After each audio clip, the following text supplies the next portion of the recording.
Okay, so the mic wasn't working, so we're gonna have to record this over, which I don't like. So you can see me. We are decluttering the bathroom sink. We have bins from the Dollar Tree again. If you saw my previous video, you saw that I bought some $1.25 little plastic bins for a kitchen cabinet or a kitchen drawer. So this time we're using under the sink storage to organize. So the first thing we're gonna do is sort. That basically means just taking everything out of the bin or taking everything out of the cabinet, and then you're just sorting it. Just actually just putting it into big piles, so you don't have to sort it necessarily at first. So all we're doing is sorting. This is just showing what the cabinet looks like in the before stage, and then now here I am sorting everything. So I'm essentially just gonna take everything out of here, sort it into two different piles. Usually it's three: keep, donate, and discard. But since this is a bathroom, we're not going to donate anything that you've been using in the bathroom.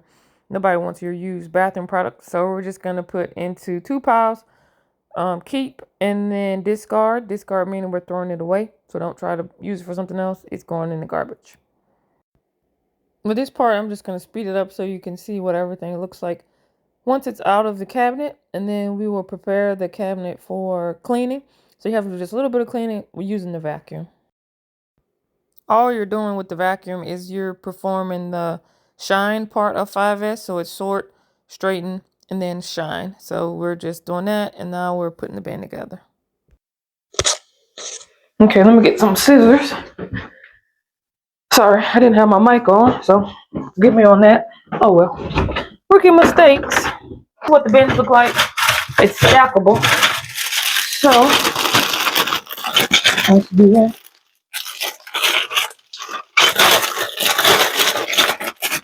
Again, Dollar Tree. Put one in. I just gotta make sure that they twist in. Oops, you can't see that. And I gotta make sure that this other one isn't too tall for this space. I don't know. That'll be perfect. And then it goes so like that. Okay. Now this is just a sped up version of me making the shelf. There's two different options with this shelf. You can make long, like you just saw, or short. I prefer the long way. So I'm just going to put it together using the long rods, long rods, and then put it together. I'm just making a lot of noise, so I just took it off camera. Took the building off camera, and I sped it up because nobody just wants to just watch that. So then boom, you can see what it looks like whenever you have the long rods attached. A little bit of use area there. Then you can see the bend, the type of bend that it is. It is a dollar store plastic band. And then I'll just put the top on. That's how that goes. And then you just stick that on there. Like that, like that. We'll do the other side. Like that. And like that. And boom. And then we have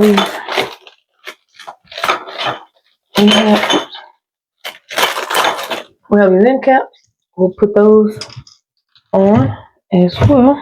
Let me make sure that if I put something in here that it doesn't go tumbling down. So we'll just stick those in there. Stick that in there. Stick that in there. And then boom, stick that one in there. And now, when you have a small under storage, boom, you can just do that and you're good to go. Now we're gonna do a super sped up version of me adding the little small bins. There's a 3-pack and sorting different things. So I have my first aid kit, which I'm trying to organize. It was kind of empty, so I'm just gonna reorganize that, and then I'm sorting all the things in this container that was underneath the sink. We don't need sorting it into different piles, so you can see like there's different things there: toothpastes, body washes, toothpaste, etc. So I'm just sorting that in a super sped up version. This entire thing took me roughly like 30 something minutes, which is not bad if you're trying to declutter, especially if you're like short on time. So you only need like a little bit of time, and then that helps prevent you from being overwhelmed So it just depends on what all you're trying to do. And then when you use your little bins, you can mix and match and move them around however you see fit, depending on the space. Like I have some hair products up top and then different things on the bottom. And then I'm also using this bigger, longer bin for like hair dryers, hair ties that I don't use all the time, hair scarves, brushes, combs, etc. So you can kind of optimize your space based off of what you have. I was trying to consolidate some things and then throw a lot of things away. So as you can see, it looks totally different, but I have everything kind of how I want it or how I see that it work. And then I have things that I'm not going to use all the time. And then I just mix and match and move things around based off of how often that it gets used. Like the soap dish, the travel soap dish, I don't use that very often. I have things that I use all the time, like razors, dental floss. I use that all the time. Different things in that bin that I don't use all the time. So it just depends on what your functionality is. And then you just have everything organized and it looks like that. I'm just doing the final touches now of organizing, putting things how I want them, moving some things around so that it'll be a functional space for me. Here's the end result. Only 30 minutes and now you have a new undersink area.